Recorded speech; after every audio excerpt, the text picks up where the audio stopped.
화성 연쇄살인 그 8차 사건 경찰의 강압 수사로 허위 자백을 했고 20년간 억울한 옥살이를 했다 이렇게 주장하는 윤모 씨가 오늘 재심 청구서를 제출했죠. 그런데 그 윤 씨를 수사한 같은 형사로부터 살인사건 자백을 강요받았다. 그래서 17년간 억울한 형을 살았다라는 또 다른 남성이 등장했어요. 이미 지난 금요일 재심을 청구했다는데요. 재심을 지금 담당하고 있는 변호사 연결합니다. 최정규 변호사님, 안녕하세요. 네, 안녕하세요. 네, 이게 언제 어떤 사건입니까? 네, 1998년에 일어난 사건입니다. 예.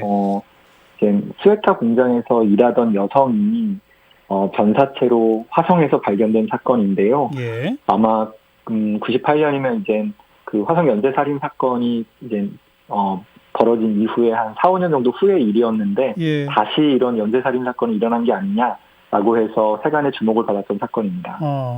그런데 그때 범인으로 지목돼서 지금 이제 17년 형을 살은 분이 나왔다 이거죠? 네네네. 그분은 어떤 분입니까? 네, 그 스웨터 공장에 이제 일하던 여성이 살해를 당했는데 예. 그 스웨터 공장의 사장이었습니다. 어허. 네, 그래서 어찌됐던 그 사건 당일에 예. 거의 마지막 순간까지 어찌됐던 같이 있었던 예. 그런 용의자로 지목이 됐었고요. 예. 뭐 그런 여러 가지 수사 과정에서 결국 17년형을 선고받았습니다. 네. 그런데 그분은 지금 뭐라고 주장하는 거예요? 즉, 네, 그 화성 8차 사건 허위 자백 강요당한 윤 씨를 담당한 형사랑 같은 형사라고요? 네, 맞습니다. 같은 형사라는 게 확인이 됐고요. 예. 이제 경찰 수사 때 여러 가지 강압과 회의로 인해서 자백을 했다. 본인도 억울하다. 나도 예. 하지 않은 거에 대해서 자백한 거다. 이렇게 억울함을 호소하고 있습니다. 어떤 강압, 어떤 회유요? 네, 뭐 윤 씨처럼 이렇게 뭐 폭행이 있지는 않았는데요. 일단은 그 45일 동안 공장이랑 집에 거의 경찰이 상주하면서 일거수일투족을 감시당해서 여러 가지 심리적인 압박을 받았다고 하고요. 예. 그리고 이제 한두 달 정도 후에 이 당사자를 체포하면서 모든 물증이 확보됐다.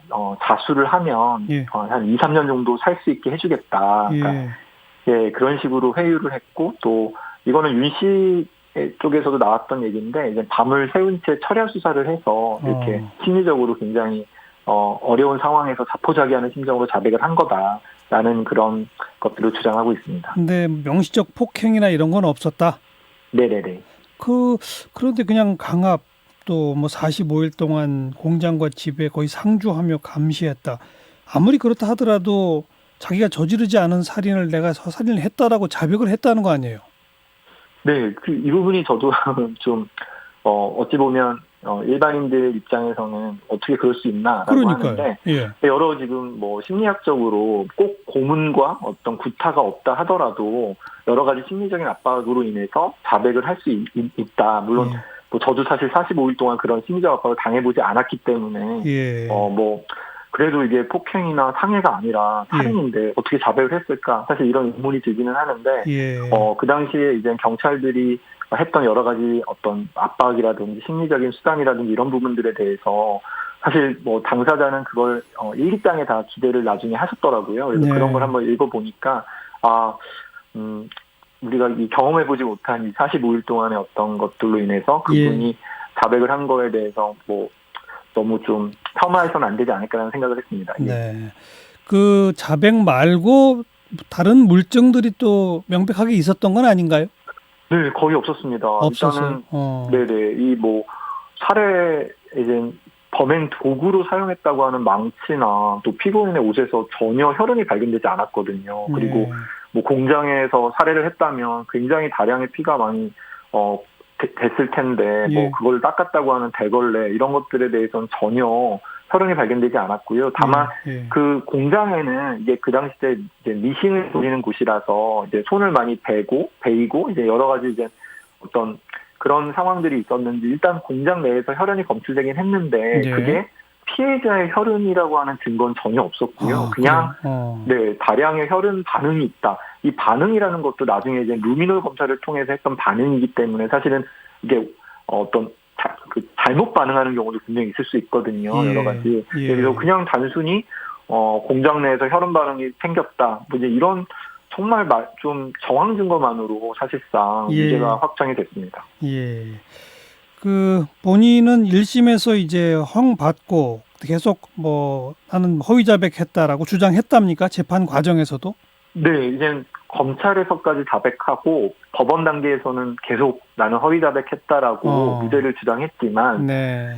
사실 뭐 인위성 없는 자백을 했다라는 걸 입증한다는 게 참 쉽지가 않습니다. 예. 왜냐하면 그 당시 때 수사라든지 이런 부분들이 뭐 녹음이나 녹화가 된 게 아니라 예. 그냥 조서로 꾸며졌기 때문에 예. 뭐 결국 자백을 한 개 다 꾸며졌었기 때문에 예. 이거를 본인이 뭐 나는 억울하다, 나는 회유나 이런 뭐 아까 예를 들어 뭐 객관적 물증이 다 나왔다 이런 식으로 얘기했다는 부분, 뭐 자수하면 2, 3년 정도밖에는 안 산다, 예. 뭐 이제 이런 부분들이 다 뭐 조사 과정에서는 있었지만 실제 뭐 피의자 신문 조서에는 남겨져 있지 않기 때문에 예. 이런 부분들을 입증한다는 게 쉽지가 않았습니다. 예.